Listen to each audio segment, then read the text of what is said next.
Hi everyone, today I'm excited to be starting another book to go along with the Hal Leonard Guitar Method. I'll have a separate playlist for this book, and this book is Teach Yourself to Play Guitar.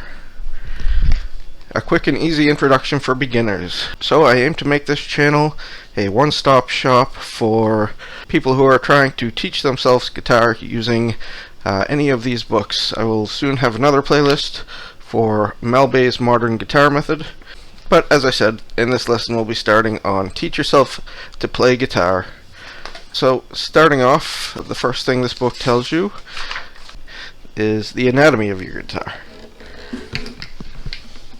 So, just so you understand all the parts of your guitar and what they're called, so you have a vocabulary for it, this part up here is the headstock. These are the tuning keys. This part right here is called the nut. This right here is the neck of the guitar, also called the fretboard or the fingerboard. These dots right here are called fret markers. Each section here is a fret. Down here seems like quite a simple name. You'd hope they'd come up with something better, but this is called the sound hole. This part over here is the pick guard, because when you're strumming you don't want to damage your guitar, so this is a pick guard to protect the wood. Down here we have the bridge. This wooden piece right here is the bridge.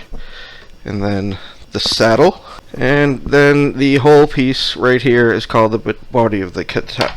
The body of the guitar. Now, your guitar may also have additional pegs on it, like right here and right here. These are for straps, so these are called the strap buttons. There are also acoustic electric guitars, which will have a little insert somewhere on the body that will allow you to plug in an amplifier, or it may even have a tuner built into it. So those are the parts of your guitar. Moving on, we're going to learn about the strings and the frets. Basically what they're telling us is that everything on a guitar is kind of backwards. So this top string here is a low string because it plays a low note. So even though it's high on the high physically on the guitar, this is a low string. And the opposite is true down here. This is a high string, even though it's on the bottom. Now, similarly, when we go from up here to down here, we're not moving up to down, we're actually moving up the neck. So they call this moving up the neck. So, high, low, up, down. So everything's a little bit backwards on the guitar. So you'll have to keep that in mind when they say moving up, you're moving down. When they say low string, it's the top string. When it comes to frets, this is the first fret, second fret, third fret, fourth fret, fifth fret, sixth fret, etc. The other thing we need to know is our fingers.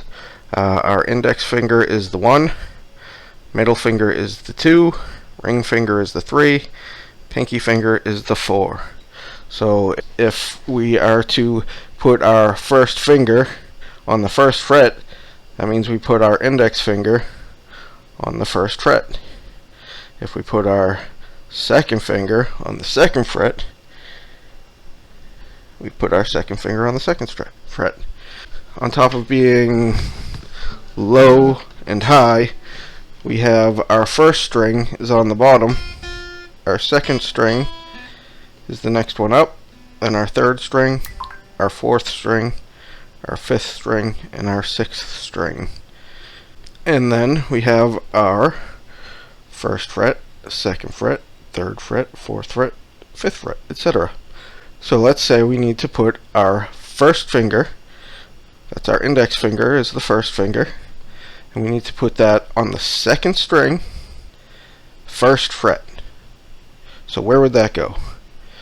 So here's the first string, down here's the first string, up here's the second string. So we put our first finger on the second string, first fret.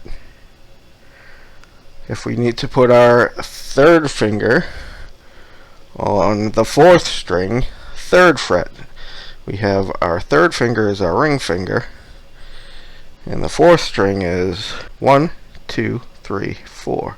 We have our third finger on the fourth string and the third fret. So that's how we count and use our fingers and number all the strings. So you want to keep that in mind, because going forward, particularly with this book that uses tabs, you're going to want to know your fingers, and you're going to need to know, the strings from 1st to 6th and the frets. So, okay, the next thing we're going to talk about is picking and strumming. So when you talk about picking, it's usually one string at a time. So you would pick with a pick a single string somewhere on the guitar. When you're strumming, you would be sweeping the pick across multiple strings. So this is a strum, this is a pick. When it comes to posture and position, what they usually recommend is to put the guitar, if you're right-handed, sit it on your right knee. So this little groove in your guitar will sit right on your right knee or right hip, wherever's comfortable. So that's what they recommend. For me, I move it to my left because I've found I was getting a little sore up in the shoulder area when I was practicing a lot. Spending a lot of time practicing, I would get cramps up here. So I moved it over here where it's not putting as much pressure on me, and I still have the mobility of my left hand. Another thing you're going to want to do is when you're going to want to get used to having your thumb behind the guitar like this. So this gives you a little more leverage when you need to push down. So in the future we're going to be doing bar chords and things like that. So that gives you a little more leverage with your thumb. There are times you may pull it over, but it's also good practice to keep it behind the guitar. So that's posture and position. So I think that's going to do it for this video. In the next video we'll talk about tuning. Thanks for watching my first video for the Teach Yourself Guitar book, and we'll see you in the next lesson. Bye.